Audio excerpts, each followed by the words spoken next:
Hello मेरे प्यारे दोस्तों, कैसे हैं आप सभी का स्वागत है नर्सिंग अड्डा 24/7 में। बच्चों, सबको बहुत ज़्यादा प्रॉब्लम आ रही है कि बीटीएससी का फॉर्म में क्या फिल करना है, कैसे फिल करना है, क्या क्या डॉक्यूमेंट्स चाहिए, क्या इन्फॉर्मेशन चाहिए। तो आइए आज हम जानते हैं step by step form filling. ठीक है, सबसे पहले हम इसकी साइट पे जाएंगे कि इन्होंने क्या इंपॉर्टेंट चीज़ें मांगी है। देखिए, जब आप यहाँ पे बीटीएससी लिखेंगे तो आपका ये बीटीएससी की जो फर्स्ट साइट है बिहार टेक्निकल सर्विस कमीशन की, आप इसको ओपन कर लेना। देखो, व्हाट्स न्यू में ही इसकी एडवर्टाइजमेंट आ रही है। ठीक है, आप यहीं से जा सकते हैं, नहीं तो रिक्रूटमेंट्स, ये देखो यहाँ पे रिक्रूटमेंट्स दे रखा है, आप इसके थ्रू भी जा सकते हो। ठीक है, ये तो इनकी एडवर्टाइजमेंट फाइल है जो इन्होंने एडवर्टाइजमेंट निकाली है। अब अप्लाई करने के लिए देखिए जो डेट है वो देख लो बच्चों, 7/6 से लेके 13/6 तक है। ठीक है, 7/6 से लेके 13/6 तक है, तो इससे पहले ही आपको फिल करना है। और लास्ट पेमेंट की भी लास्ट डेट है और एप्लीकेशन की भी लास्ट डेट है, दोनों सेम ही है। ठीक है, उसके बाद आप अप्लाई ऑनलाइन में जाएंगे तो ये देखिए, ये आपका लिंक ओपन हो जाएगा। ठीक है, इसमें आप ये देख सकते हो कि आपको सबसे पहले यूज़र आईडी और पासवर्ड बनाना है। ठीक है, तो अब देखिए कोई होगा जिसने ऑलरेडी रजिस्ट्रेशन कर लिया होगा या किसी ने अभी फर्स्ट टाइम रजिस्ट्रेशन करना है। ठीक है, तो इसमें दोनों टाइप के हो सकते हैं। ठीक है, इमेज अपलोड इंस्ट्रक्शन देख लेते हैं एक बारी। देखो, जो इमेज अपलोड इंस्ट्रक्शन है इन्होंने क्लियर लिखा है कि जो साइज़ होना चाहिए वो मिनिमम 80 KB होना चाहिए और मैक्सिमम 200 KB होना चाहिए। अगर आपका इससे ज़्यादा साइज़ है तो आप ऑनलाइन बहुत सारे प्लेटफॉर्म अवेलेबल हैं जिसमें आप इमेज साइज़ को कंप्रेस करके, अगर उसमें लिखेंगे कि कंप्रेस इमेज साइज़ करके, तो वो कंप्रेस हो जाएगा। ठीक है, वो इतने के अंदर ही आ जाएगा। और आपका जो है डायमेंशन भी उसका 3.5 सेंटीमीटर इंटू 4.5 सेंटीमीटर होना चाहिए। ठीक है, अगर कोई भी एडिटिंग करनी है आपको, हो सकता है आपकी पिक्चर गलत अपलोड हो गई हो या क्लियर नहीं आ रही हो, तो आप फॉर्म सबमिशन करने से पहले या फिर डेट ख़त्म होने से पहले फिल कर सकते हो। ठीक है, और क्या है भाई, और क्या है, जो आपका सिग्नेचर है, ठीक है, उसमें तो उन्होंने बोला था 80 KB टू मैक्स 200 KB है, जो फोटोग्राफ के लिए है। जो सिग्नेचर है भाई, सिग्नेचर सिर्फ मिनिमम 50 KB है। ठीक है, मिनिमम तुम्हारा 50 KB है और मैक्सिमम तुम्हारा 80 KB तक जा सकता है। ठीक है, मैक्सिमम तुम्हारा 80 KB तक जा सकता है। ठीक है, और वही सेम क्राइटेरिया भाई, DPI शुड बी 200 DPI हो सकता है। ठीक है, और अगर आपको एडिट करना है आप एडिट कर सकते हो, लेकिन फॉर्म सबमिशन के बाद नहीं होगा, ये बात ध्यान रखना। ठीक है, और डॉक्यूमेंट्स तो भाई आप जो आपके डॉक्यूमेंट्स हैं वो आप 100 KB मिनिमम है आपका। ठीक है, मिनिमम है, इसमें ज़्यादा है क्योंकि डॉक्यूमेंट ज़्यादा होते हैं ना, मतलब थोड़ा बड़ा PDF होता है। ठीक है, PDF बड़ा होता है इसलिए ज़्यादा इन्होंने दे रखा है, 3 MB तक कर सकते हो। और सिर्फ बच्चों ओनली PDF फॉर्मेट में करना, ये चीज़ याद रखना, JPG फॉर्मेट में वो अपलोड ही नहीं होगा। ठीक है, PDF फॉर्मेट में, जैसे अगर किसी भी फाइल के पीछे आपके .PDF करके लिखा होता है ना, उसी फॉर्मेट में ही ये अपलोड होगी, वरना नहीं होगी। ठीक है, ये चीज़ आपको ध्यान रखनी है, सिर्फ PDF में होगी। थंब इम्प्रेशन के लिए भाई इन्होंने मिनिमम 50 KB दिया है और मैक्सिमम 200 KB दिया है। ये JPEG और JPG इन दोनों फॉर्मेट में ही अपलोड होगी। अब इसको PDF फॉर्मेट में मत कर देना भाई, JPG लिखा होता है, कोई भी फाइल होगी उसके पीछे .jpg करके लिखा होगा या .jpeg करके लिखा होता है, तो इसका ध्यान रखना। ठीक है, सिर्फ ब्लू इंक यूज़ करना। क्या यूज़ करना है भाई, सिर्फ ब्लू इंक यूज़ करना। जब आप साइन करोगे तो सिर्फ ब्लू इंक, जो थंब इम्प्रेशन होगा आपका वो सिर्फ ब्लू इंक का यूज़ करना, आप और किसी कलर का यूज़ नहीं करना है। ठीक है, और किसी कलर का यूज़ नहीं करना। साइन में इन्होंने ऐसी कोई कंडीशन नहीं दी है, साइन में आप कैसे भी कर सकते हो अपलोड। ठीक है, उस पर कोई इशू नहीं है आपका। चलो अब हम चलते हैं फॉर्म की तरफ। चलो अब हम फॉर्म की तरफ चलते हैं।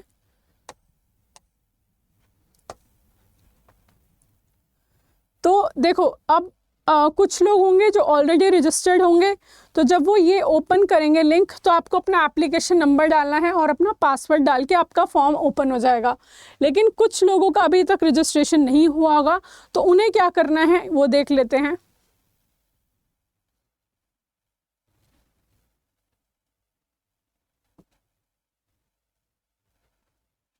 और देखो बच्चों, अपनी जो इन्फॉर्मेशन आप जो भी फिल करोगे बहुत ध्यान से फिल करना। ऐसा नहीं होना चाहिए कि आप इनकरेक्ट इन्फॉर्मेशन डाल दो, क्योंकि एक बार रजिस्ट्रेशन हो जाएगा तो बच्चे रजिस्ट्रेशन की कोई भी डिटेल आप एडिट नहीं कर सकते। एप्लीकेशन फॉर्म की कर सकते हो लेकिन रजिस्ट्रेशन की नहीं कर सकते। तो रजिस्ट्रेशन में आप क्या क्या डालोगे, देखो आप यहाँ पे अपना जो भी आपका नाम है, जैसे मेरा नाम इमरीन है तो मैंने यहाँ पे इमरीन डाल दिया। अब मिडिल नेम नहीं है तो यहाँ पे कौर डाल दिया, ठीक है।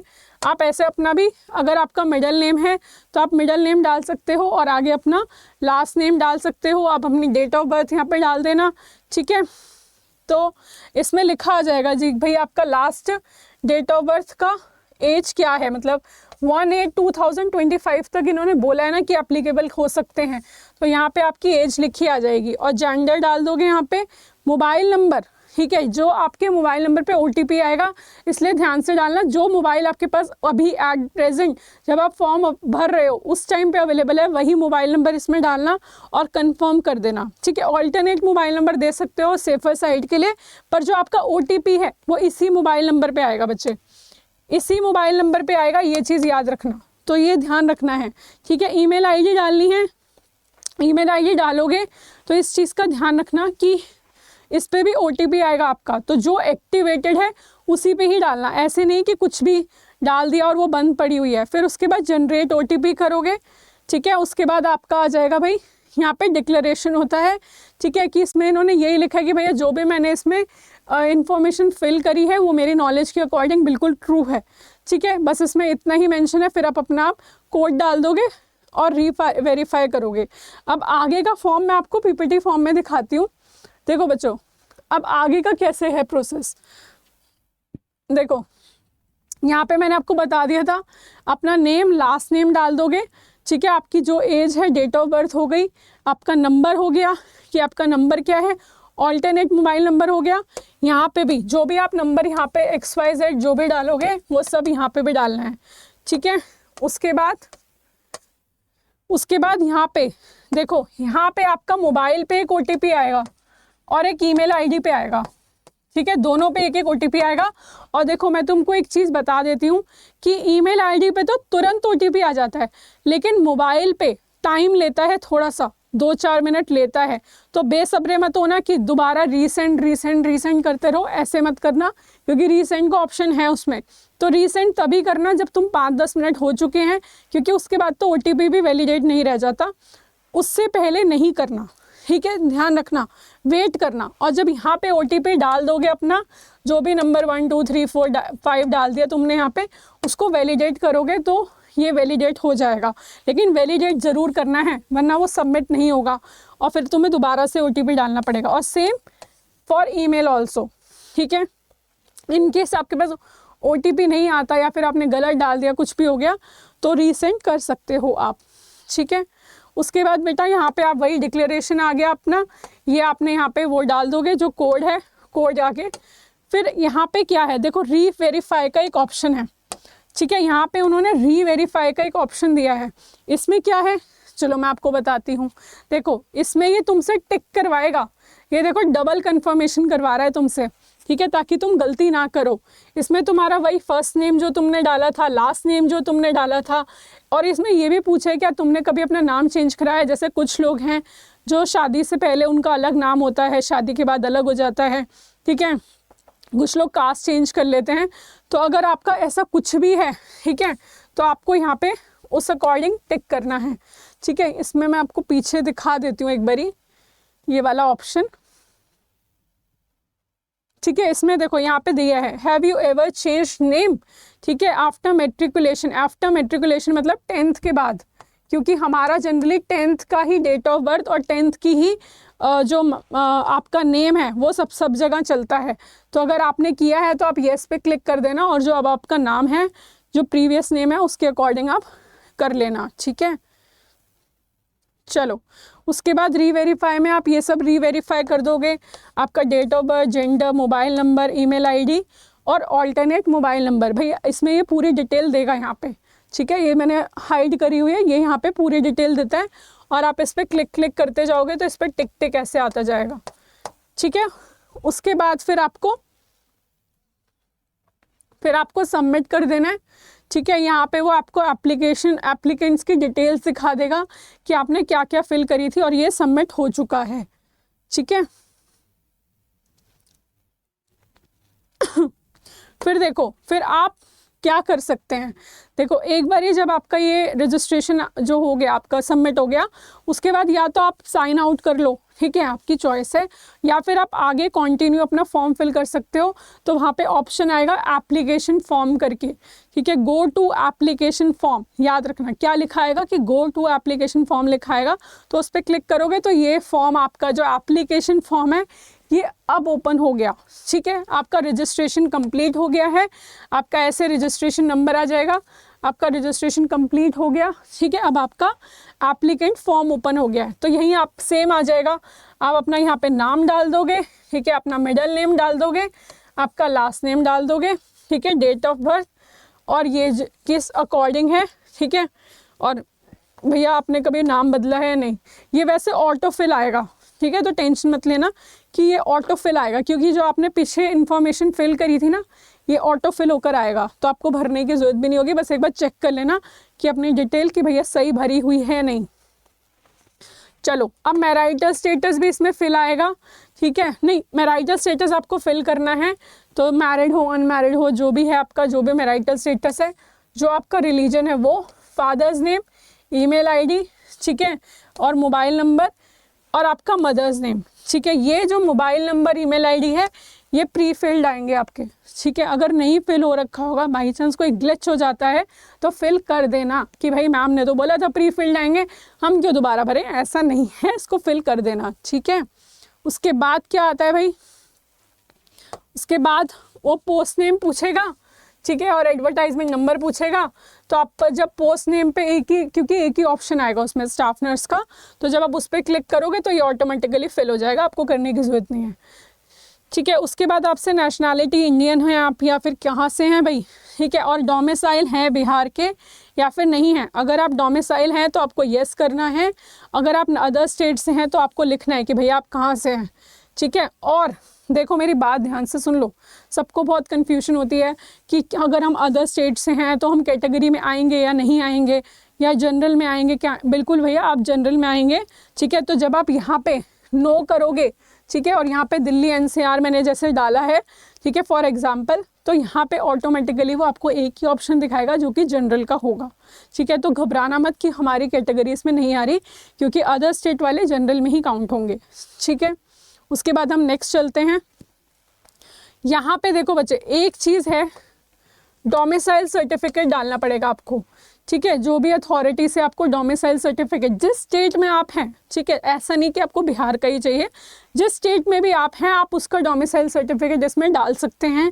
ठीक है, कि इशू डेट क्या है या फिर सीरियल नंबर क्या है। ठीक है, और आइडेंटिफिकेशन डिटेल, मतलब कि आपकी कोई जैसे विजिबल मार्क है, जैसे किसी के यहाँ चोट लगी होती है, किसी के हाथ में कोई होता है, किसी का तिल होता है, ठीक है, कोई स्कार का मार्क होता है, कुछ भी हो सकता है, तो आप उसके अकॉर्डिंग फिल कर सकते हो। ठीक है, बट कुछ भी खाली नहीं छोड़ना। देखो, ये स्टार का मतलब होता है कि भैया आपको सब कुछ फिल करना है, आप इनको ब्लैंक नहीं छोड़ सकते। ठीक है, इनको ब्लैंक नहीं छोड़ सकते, आपको ये फिल करना ही पड़ेगा। और ज़रूरी नहीं कि बिहार का डोमिसाइल हो, अगर आप अदर स्टेट से हो तो आप अपने स्टेट का डाल दो। ठीक है, उसके बाद टाइप ऑफ आइडेंटिफिकेशन आगे आपका, मतलब भैया आप जैसे आधार कार्ड डालना चाह रहे हो, लाइसेंस डालना चाह रहे हो, पैन कार्ड डालना चाह रहे हो, क्या डालना चाह रहे हो उसके अकॉर्डिंग आप सेलेक्ट कर सकते हो। जैसे मैंने यहाँ पे पैन कार्ड सेलेक्ट किया था तो इन्होंने पैन कार्ड नंबर मांगा था और क्या नाम है वो मांगा था। ठीक है, और इसमें लिखा है I am voluntarily submitting my identity proof. भैया मैं खुद अपनी मर्जी से कर रही हूँ, कोई और रिस्पॉन्सिबल नहीं है। बस सेव और नेक्स्ट करोगे, नेक्स्ट कॉलम में पहुँच जाओगे। ठीक है, अब यहाँ पे आपका ये जो यहाँ पे एडिशनल डिटेल्स हो गया, ये सब फिल हो गई आपकी। ठीक है, अब आगे आपकी क्वालिफिकेशन। क्वालिफिकेशन में भैया आपने जब भी पास आउट किया, जीएनएम करी है या बीएससी करी है, जो भी आपने पास आउट करा है वो आप फिल कर सकते हो। ठीक है, कोई डिसेबिलिटी तो नहीं है, पीडब्ल्यूबीडी का कोई आपका फॉर डिसेबिलिटी का सर्टिफिकेट तो नहीं बना हुआ, तो उसके अकॉर्डिंग आप येस नो कर दोगे। उसके बाद है आपका, ठीक है, फ्रीडम फाइटर के डिपेंडेंट तो नहीं हो, ये आपका KGMU में भी आया था, है ना, ये जनरली ज़्यादातर फॉर्म्स में आता ही है। और आप परमानेंट एम्प्लॉय तो नहीं हो कहीं पे, ठीक है। अगर इसमें ये भी पूछा है कि आप मतलब बिहार गवर्नमेंट में आपने 3 साल कॉन्टीन्यूस सर्विस करी है, तो क्योंकि उसके भी बेनिफिट हैं तो आप उसके अकॉर्डिंग येस नो कर सकते हो, ठीक है बच्चे। उसके बाद इसमें एक चीज़ और है कि कि आपने एज अ स्टाफ नर्स कहीं कॉन्ट्रैक्चुअल बेसिस पे काम किया हो, सेंट्रल गवर्नमेंट में, म्यूनिसिपल इंस्टीट्यूशन में, कोई पंचायती राज इंस्टीट्यूशन में, ठीक है, हेल्थ केयर सेंटर में, कहीं हॉस्पिटल में, जो कि बिहार के होने चाहिए भाई। ये चीज़ ध्यान रखना। एक चीज़ मुझे ध्यान बता दूं मैं तुम्हें कि जो बिहार के होने चाहिए ये ज़रूरी है, ठीक है। ऐसा नहीं कि आप अदर स्टेट के हो और अब इसको सेलेक्ट कर दो, ठीक है। बिहार का होना बहुत ज़रूरी है, ठीक है। उसके बाद बस आप अपना सेव और नेक्स्ट कर सकते हो, फिर नेक्स्ट पेज आपका ओपन हो जाएगा जो आपका एड्रेस का होगा, ठीक है। आप अपना एड्रेस भर देना यहाँ पे, जो भी आपका पिन कोड है, कंट्री तो इंडिया ही होगी, ठीक है। बाकी आपका स्टेट हो गया, सिटी और डिस्ट्रिक्ट हो गया, ठीक है। और अगर आपका कॉरेस्पॉन्डेंट एड्रेस और जो परमानेंट एड्रेस है दोनों सेम है तो आप यहाँ पे येस कर सकते हो, ठीक है। येस करके आप आगे बढ़ सकते हो। चलो, ये कॉरेस्पॉन्डेंस एड्रेस की डिटेल है, सेम ही है। अगर किसी का अलग है, जैसे किसी का परमानेंट एड्रेस हो सकता है कि कोई बिहार का रहने वाला हो, तो उसका परमानेंट एड्रेस जो है बिहार का हो, लेकिन कॉरेस्पॉन्डेंस वो दिल्ली में रह रहा हो या कहीं और रह रहा हो, तो वो उस अकॉर्डिंग भर देना, ठीक है। पहले में परमानेंट भरना, जैसे अगर आप बिहार से रहने वाले हैं, आपका परमानेंट घर वही है, तो आप बिहार का भर दोगे यहाँ पे, लेकिन अभी आप दिल्ली में रह रहे हो तो कॉरेस्पॉन्डेंस वो भरोगे। याद रखना, ये कन्फ्यूज़ नहीं होना, ठीक है। उसके बाद आपका एजुकेशनल मतलब क्वालिफ़िकेशन डिटेल्स मांगी है, ठीक है। आपका नेम ऑफ बोर्ड आपने कहाँ से किया, जैसे CBSE से करा है या कहीं ICSE से करा है, आपका स्कूल का नाम क्या है। अच्छा, इसमें इन्होंने सर्टिफिकेट नंबर मांगा है। आप अपना सर्टिफिकेट देखोगे ना, एक तो रोल नंबर होता है वहाँ पे, जनरली रोल नंबर मांगता है, लेकिन इन्होंने सर्टिफिकेट नंबर मांगा है, तो वहाँ पे नीचे की तरफ होता है किसी किसी का। आप अपने उसमें देख लेना सर्टिफिकेट में कि कहाँ लिखा हुआ है। जैसे मेरे सर्टिफिकेट में नीचे लिखा हुआ था, तो आप उसके अकॉर्डिंग अपना नंबर डालना, ठीक है। रोल नंबर मत डाल देना, सर्टिफिकेट नंबर डालना, ठीक है। उसके बाद भाई नेम वही आ गया आपका, सेम आ गया कि कब पास आउट किया था, डिवीज़न क्या थी आपकी, ठीक है। उन्होंने मार्क्स ही पूछे हैं इसमें, मतलब मेट्रिकुलेशन के मार्क्स नहीं पूछे, क्योंकि इसमें 10th की डिटेल डालनी है, 12th की मत डालना, ठीक है। इन्होंने 10th की डिटेल मांगी है इसमें। उसके बाद भाई जैसे किसी ने GNM करी है तो GNM डाल दो, और इन्होंने पूछा है कि भाई बिहार से करा है, बाहर से करा है, आउटसाइड बिहार करा है, और आपके इंस्टीट्यूट का नाम क्या है, ये सब आप डाल सकते हो, ठीक है। भाई कौन सा बोर्ड या फिर यूनिवर्सिटी कहाँ से करा है, ठीक है। देखो इसमें इन्होंने एक चीज़ लिखी हुई है कि यदि उपयुक्तता का प्रमाण पत्र साक्ष्य उपलब्ध नहीं हो तो अभ्यर्थी को उसे अपलोड करने की बाध्यता नहीं है, परंतु अब अभ्यर्थी का चयन, जो ये नंबर आया था ना बीच में एडवर्टाइजमेंट नंबर, जो केस नंबर चल रहा है तुम्हारा, कि अंतिम न्याय निर्णय से प्रभावित होगा। देखो अभी तक क्योंकि फाइनल रिजल्ट नहीं आया कि अदर स्टेट वालों के साथ क्या है क्या नहीं है, ठीक है। जनरली तो उन्होंने अप्रूव कर ही दिया कि आप फॉर्म फिल कर सकते हो, तो आप फॉर्म तो फिल करो, जो रिज़ल्ट आएगा वो देखेंगे, ठीक है। आप फॉर्म तो फिल करिए।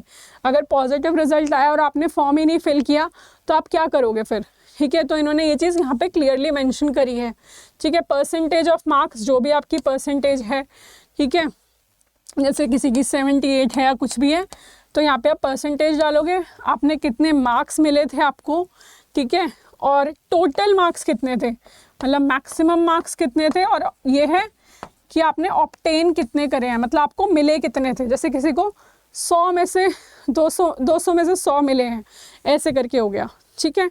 आपकी कैलकुलेटेड परसेंटेज हो गई, ठीक है। उसके बाद ईयर ऑफ पासिंग, ठीक है, आपने कब पास आउट किया।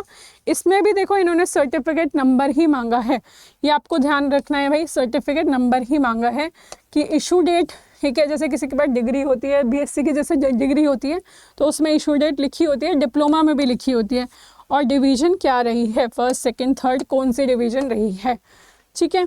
उसके बाद भैया रजिस्ट्रेशन में देखो पहले भी ये फॉर्म सेम ही था, ऐसे ही आया था, अगर आपको याद हो तो तब भी फॉर्म सेम ही था, ठीक है।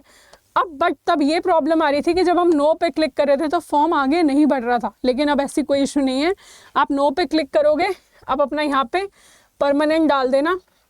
ऐसे किसी किसी का टेम्प्रेरी भी होता है, जैसे अभी जैसे किसी ने पास आउट किया है, ठीक है, और उसने कहीं पे अप्लाई किया, किसी भी रजिस्ट्रेशन काउंसिल में अप्लाई किया है, तो उससे क्या होगा कि रजिस्ट्रेशन काउंसिल में अप्लाई करने के बाद किसी को मतलब वो सिर्फ एक स्लिप दे देते हैं कि आपका 6 महीने बाद बन के आएगा या 3 महीने बाद बन के आएगा, तो वो टेम्प्रेरी में चला जाता है, ठीक है, परमानेंट में नहीं जाता जब तक उनके हाथ में नहीं आएगा, ठीक है। या फिर जैसे किसी किसी को रिन्यू कराना होता है तो किसी की एलिजिबिलिटी पूरी नहीं होती है, जैसे डीएनसी में कंपलसरी है कि आपको मतलब क्रेडिट आवर्स भी पूरे होने चाहिए या वर्किंग भी होने चाहिए, ये सब चीज़ें होनी चाहिए, ठीक है। BNRC रजिस्ट्रेशन नंबर डाल दोगे यहाँ पे और डेट डाल दोगे, ठीक है। उसके बाद बच्चे आपका जो इसमें आ जाएगा कि क्या क्या आपको अपलोड करना है, वो आ गया, ठीक है। अब आप यहाँ पे भाई मैंने आपको बता दिया था साइज़ क्या होना चाहिए, उसके अकॉर्डिंग अपनी फ़ोटो डाल देना, ठीक है, सिग्नेचर डाल देना, थंब इम्प्रेशन डाल देना, ठीक है। उसके बाद अपना ID कार्ड डाल देना, जैसे अगर पैन कार्ड मैंने ऑप्ट किया था तो मैंने पैन कार्ड डाला था, ठीक है। 10th क्लास का सर्टिफिकेट डाल देना अपना, ठीक है, क्योंकि इन्होंने मेट्रिकुलेशन ही मांगा है बेसिकली। आपका जनरल नर्सिंग का हो गया, ठीक है, सर्टिफिकेट, और आपकी मार्कशीट हो गई है, ठीक है, और दोनों चीज़ें हैं इसमें, ठीक है। आपका रजिस्ट्रेशन का, जैसे आपका तो भाई BNRC का नहीं होगा, जिस भी अदर स्टेट का है तो आप वही अपलोड कर देना, ठीक है। ये मत सोचना कि इन्होंने तो BNRC का ही मांगा है। डोमिसाइल का, जो भी आप डोमिसाइल, जिस भी डोमिसाइल का है आपका, वो डाल देना। और अगर आपका भाई ये सूटेबिलिटी सर्टिफिकेट आ चुका है INC का, तो वो भी अपलोड कर देना, ठीक है। बट देखो इसमें यहाँ पे स्टार नहीं बना है, नहीं बना, जहाँ जहाँ स्टार बना है वो तो आपको अपलोड करना है, जैसे कि ये करना है, ये करना है, ये करना है, ये तो करना ही है, इसकी कोई ऐसे ज़रूरत नहीं है। अगर आपका बन चुका है तो वेल एंड गुड, आप अपना अपलोड कर दो, अगर नहीं बना तो मत करना, ठीक है। ये आपकी पेमेंट मोड, उसके नीचे ही आपका पेमेंट मोड ओपन होगा, ठीक है, ऑनलाइन आप होगा भाई, आपका नाम आ जाएगा यहाँ पे, एप्लीकेबल रजिस्ट्रेशन फ़ीस, ठीक है, जो भी 600 रुपये है, बाकी अदर स्टेट वालों के लिए 600 रुपये है, तो आपका आ जाएगा इसमें फ़ीस, ठीक है। उसके बाद आपका अगेन डिक्लेरेशन आ जाएगी भाई, ठीक है। तो इन्होंने ये चीज़ बोली है इसमें, देखो एक चीज़ इन्होंने लिखी है वो मैं तुम्हें बता देती हूँ।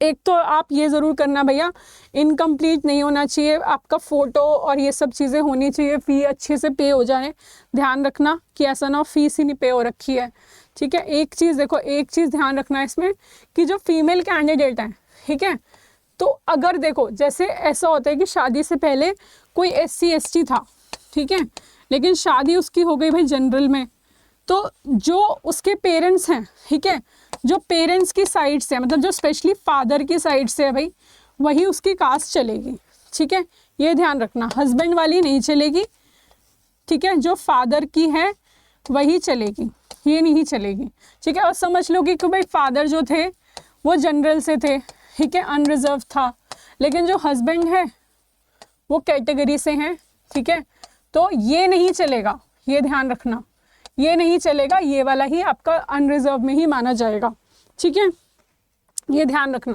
ठीक है। इसमें लिखा है कि इन लॉज मतलब हस्बैंड की साइड से एक्सेप्टेबल नहीं होगा, ठीक है।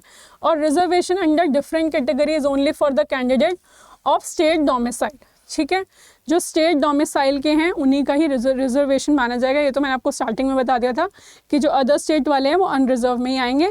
बाकी आप अपना यहाँ पे कोड डाल देना, आप प्रीव्यू भी कर सकते हो, प्रीव्यू करोगे तो पूरा फॉर्म ओपन हो जाएगा और आप अपनी डिटेल्स को चेक कर सकते हो। अगर कोई प्रॉब्लम लगती है कि भाई फॉर्म में कोई दिक्कत है, कुछ है, बैक पे जाना, दोबारा से फॉर्म आपका ओपन हो जाएगा सिवाय रजिस्ट्रेशन डिटेल के। इसलिए रजिस्ट्रेशन डिटेल बहुत ध्यान से डालनी है बच्चों, बहुत ध्यान से डालनी है। पूरा फॉर्म आपका ओपन हो सकता है यहाँ तक, इस स्टेज तक, ठीक है, लेकिन आपका रजिस्ट्रेशन डिटेल चेंज नहीं होगी, इसलिए ध्यान से फिल करना, ठीक है। उसके बाद आप सबमिट कर सकते हो अगर आप श्योर हो भाई हो गया सब कुछ, मैंने पेमेंट भी कर दी है, सब कुछ हो गया, मेरी फ़ोटो भी ठीक है, मेरे डॉक्यूमेंट्स अपलोड हो गए, तो आप इसको कर सकते हो क्लोज। तो मुझे लगता है कि अब आपको कोई क्वेरी नहीं रही होगी, ठीक है, क्योंकि फॉर्म को लेके बहुत क्वेरी आ रही थी और अभी फॉर्म स्टार्ट हुआ है, तो ऐसा ना हो आपका कोई क्वेरी के चक्कर में या फिर किसी परेशानी के चक्कर में आपका फॉर्म रह जाए। इसलिए हमने सोचा कि भाई आपके लिए एक डिटेल्ड वीडियो होनी चाहिए, ठीक है। तो मुझे लगता है कि आपको कोई क्वेरी तो नहीं रही होगी। तो बच्चों ये तो रही फॉर्म फिलिंग की बात। फॉर्म तो आप फिल कर ही देते हो और कर ही दोगे, है ना। तो अब लेकिन एक मैं आपसे बात करना चाहूँगी कि भाई तैयारी भी तो करनी ज़रूरी है ना, तैयारी बहुत करनी ज़रूरी है। अगर आप खुद से तैयारी कर सकते हो, आपको लगता है कि हम I am very much sure, तो आप खुद से करिए, कोई दिक्कत नहीं है, कोई परेशानी नहीं है। लेकिन अगर किसी को भी मदद की ज़रूरत है, किसी को पढ़ना है, किसी को बेसिक्स से पढ़ना है, अपने बेसिक्स क्लियर करने हैं, तो आप बच्चों नर्सिंग अड्डा का संकल्प 3.0 अभी भी ज्वाइन कर सकते हो, जो कि 10 जून से शुरू होने वाला है, ठीक है। और देखो बच्चा, आप ज्वाइन कैसे करोगे, देखो जब आप इनकी साइट पे, नर्सिंग अड्डा की साइट पे जाएंगे, आप सबसे पहले देखो आप अड्डा 24/7 पे जाएंगे, ठीक है। ये साइट ओपन करेंगे, उसके बाद आप जाएंगे नर्सिंग सेक्शन में, ठीक है। जो सबसे लास्ट में आपको मिलेगा नर्सिंग सेक्शन, देखो बिहार स्टाफ नर्स। देखो अगर आपको रिकॉर्डेड वीडियोस चाहिए और अभी बैच ऑन गोइंग है, ऐसा नहीं है कि बैच ख़त्म हो गया, तो आप संकल्प 2.0 ज्वाइन कर सकते हो। और अगर आपको है कि बिल्कुल फ्रेश स्टार्ट चाहिए आपको, तो आप संकल्प 3.0 ज्वाइन कर सकते हो। भाई संकल्प 3.0 ज्वाइन कर सकते हो, मात्र 2200 रुपये में है भाई ये, ठीक है। बिल्कुल एक्सपर्ट फैकल्टीज़ मिलेंगी, इंटरेक्टिव क्लासेस होंगी, आपको रिकॉर्डेड वीडियोस मिलेंगी और लिमिटेड बैच साइज़ रहने वाला है। इसीलिए हमने 3rd बैच निकाला कि भैया बच्चों को कोई प्रॉब्लम नहीं होनी चाहिए, ठीक है। इसलिए आपके लिए न्यू बैच आया है। अगर कोई भी क्वेरी है, कोई दिक्कत है, कोई परेशानी है, आप इस नंबर पे कॉल कर सकते हो, 9958776247। इस नंबर पे कॉल करके पूछ सकते हैं आप किसी भी टाइम, किसी भी समय, ठीक है। बच्चों जल्दी से बैच ज्वाइन करो और पढ़ाई शुरू करते हैं साथ में। और बिल्कुल Bihar staff nurse 11,000 plus vacancy छोड़ तो नहीं सकते हम, तो इसको ज़रूर हमें हासिल करना है, एक सीट तो हमको लेनी ही है, ठीक है। चलो ऐसी वीडियो देखने के लिए जल्दी से चैनल को सब्सक्राइब कर दो और वीडियो को लाइक और शेयर करना ना भूलना। धन्यवाद।